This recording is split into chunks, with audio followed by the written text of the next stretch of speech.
Right, so this is going to be part of a brand new series I'm making. This is the Jar of Calamities. So if you've not watched the exposition video, this is for a brand new Roblox Survive the Killer type game, similar to that of Pillar Chase 2 or Dead by Daylight or Forsaken, called Camp Cataclysm. This series is to focus on each of the different custom characters that I wanted to end up making as killers from all sorts of different forms of media. Whether it be games, videos, different forms of media, all sorts. First up, we've got Nightmare, specifically from the YouTuber Sayonara's variation of it. Nightmare's, or Sayonara's take on Nightmare is very interesting. So, this is pretty much just the embodiment of death, manifestation of its namesake. Now, this is also a take on the titular Fnaf 4 character made by Scott Cawthon. The rights belong to those two specifically, and technically also Steelwall, but yeah. Anyways, so this is a shapeshifter who believes there's only death when the time is right, and that's the survivors within Camp Cataclysm have already passed their expiration dates multiple times, so he must take matters into his own hands. The character features three main forms. Classic look and appeal of Scott Cawthon's design within one ability, and when we end up seeing the other two forms normally throughout the game, that being the image at the bottom and the middle image during another one of the abilities. Now, although Nightmare has already been confirmed to be a post-release calamity or monster for Camp Cataclysm, this is Scott Cawthon's basic version, or Steelwall's basic version by now. Again, it's a whole faff. But this is going to be Sayonara's take on the character, not the Fnaf 4 version. Now, oddly enough, this is also extremely fitting, since the mob that features this character's first official appearance outside of its YouTube video is in the Friday Night Funkin' mod, the Markiplier montage, within a song called Birthday, which is a Fnaf 4 mix of the FNF song Bite, which should have been Purple Guy, but anyways, it's gonna release later this February, so I thought it would end up making a lot more sense if, well, to be honest, it was just lucky since I just got it from the wheel, but other than that. So, calamities tend to be sorted on 9 stats. So, first up is the size. Nightmare's an extremely tall, menacing calamity, standing at potentially 14-15 feet tall, and is slightly larger than a post-release calamity called Data.Mac, who is 13.5 feet tall. If you want to end up seeing any images of Data.Mac, you can go over and search him up online or something like that. Sorry, but this is a video focusing on the concept. So, for speed, I know being fast isn't really Death's strong suit, however, it is swift, a more cumbersome death is more likely. So it's going to be quite a fairly slow character, but the sprint speed is going to make him fairly swift, but when you go face to face with it, it's always right behind you. In other words, it's slightly below the sprint speed of a survivor's. So survivors can outrun them, but at the same time, Nightmare still has a good chance of catching up to them if they don't manage to stamina correctly. Speaking of which, stamina is the maximum capacity for every character. Survivors tend to have 100 at maximum, however, for Nightmare he'll have 60 maximum. Now then, stamina drain. This is how, as the name implies, how quickly the stamina gets taken away. Now, this is lower than average and the usual calamity, because you know how it is, prolonged death always being on your tail. Yeah, I just thought it would make sense. As for its regeneration on his stamina, he knows how to stay proficient, so it's above average in regeneration, making him end up being a fairly... He stays a lot more frequent inside of chases, although you may not bump into him as much. When you bump into him, it'll be going on for quite a while. Lastly, we have the damage types. So, damage. He's fairly slow, but due to his high sprint and large stature, 66 damage, and compared to Survivor's 100 health normally, would end up being worthy of a regular regular hit for it being a death. So yes, it is a 2-hit kill. Now, the attack cooldown, even though death may be swift, a Nightmare tends to work slowly to inflict its pain. It'll take roughly 2 seconds to attack. Well, 2 seconds after the attack to recover, so yeah. And lastly, the attack method. So, since Nightmare is based on a more nightmarish and garish version of Nightmare Fredbear, which in on itself is a nightmarish version of Fredbear, I thought might end up making a bit more referencey towards the bite of 83. So the head will spin around 360 degrees and bite forwards. Now then, to explain this passive inevitable demise, there's a couple of things that I've put here.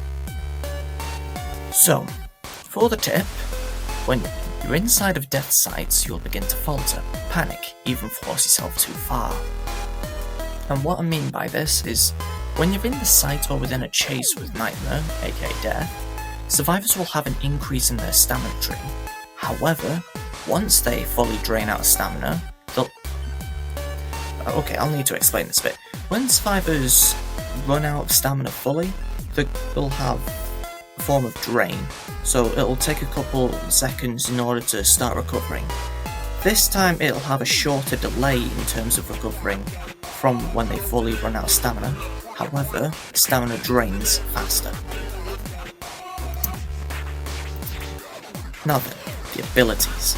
This is arguably the bread and butter of Nightmare's kit, as per usual with almost every calamity, but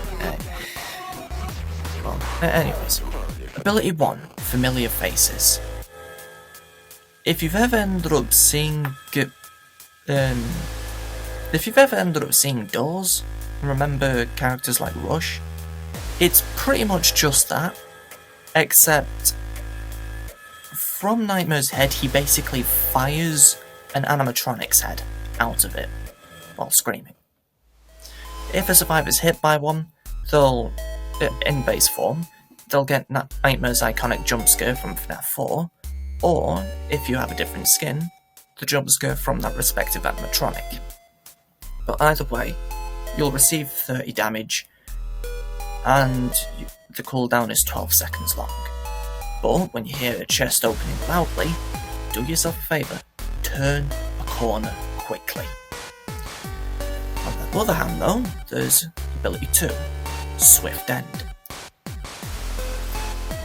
For the tip for this, if you hear a loud static screeching from a distance, run away as fast as possible. Believe me, you don't want to get close contact with this thing. When Swift End's used, Nightmare will shift into his classic form, jumping out of his original mouth. Now, the classic form, so the one that you see in Fnaf 4, will sprint non-stop. You can't stop it. For up to up until you end up running out of stamina, really, so, yeah. But, pretty much, he won't be able to stop or slow down, and he'll just grind against walls if he ends up hitting them, so he's got... Okay, sorry, again, I keep stuttering. If you click M1, it'll do your attack. In M1, during Swift End, you'll slash for 15 damage with 1.2 seconds for your attack cooldown, until you'll run out of stamina, from which you'll revert back into your more powerful form, and the cooldown for this is 16 seconds. Now then, we get to the nitty gritty bits. Okay, so the chase theme, and the bonus parts here. The chase theme will likely either be a form of the instrumental metal remix of either Break My Mind by DA Games, which unfortunately I have checked on YouTube. There isn't one, unfortunately, but it would be very good as a suggestion. Or there's the Fnaf song Say My Name. which has been first seen in Five Nights at Funkin's Somnophobia, which is a mod of the base game, so that will be playing in the background as I speak now. Now, the kill animation for Nightmare, a unique one. So, referencing the Bite of 83 again, the whole picking up and biting on the head thing. Yeah, so you'll just grab a survivor with both arms, chomp the head off, and swallow the head, dropping it into the chest area of the box that you can end up seeing roughly around here. Now, the different skins. I've ended up coming up with a couple different skins here, based on the appearances that you can see in the Fnaf's Not Birthday, or the YouTube video version of it. So, the bear, the bunny, the chicken, the fox and the plush all refers to the Nightmare animatronics and plush trap. The incident refers to Nightmare Fredbear, Mr. Fazbear, the classic Freddy Fazbear version. That'll tend to be a bit more of a...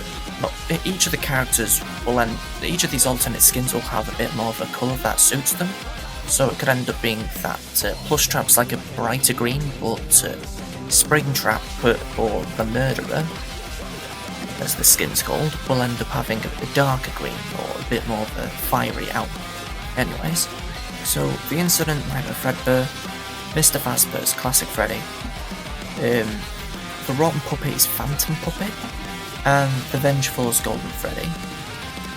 And for the epic skins, there is the Accomplice, the Murderer, and I'm not even going to try and pronounce that name, so I'll just call him apparently it's called RWQFASXC, but, well, Recusifax, but I'll just keep calling him RXQ, even though it's obviously not his name. Oh, Shadow Bonnie, either way. So, these are the ideas that I've got for the base skins. These are the common skins, the rarer skins, and also the epic skins. I've not got iterations from bronze, gold to silver or diamond yet, but lastly, what I've got here is his playstyle. So he's a more pressure focused character, or Calamity. You're meant to always be on a survivor's tail. It's very difficult to get away from him. So the main idea to go against him is pretty much just avoiding him in general. You always gotta want to be on the other side of the map. I know always what you want for a Calamity, but well, always what you want to do as a survivor, but you know what I mean. Anyways, he is an absolute menace to be up front and against with. Being around corners forces survivors to have a paranoia-focused mindset. You've always got to end up checking around corners. It causes hesitation in less experienced players, which lets him take advantage, jump scare players by surprise. Now then, as a last little bit, what's going to be here for next episode? Only the wheel will know.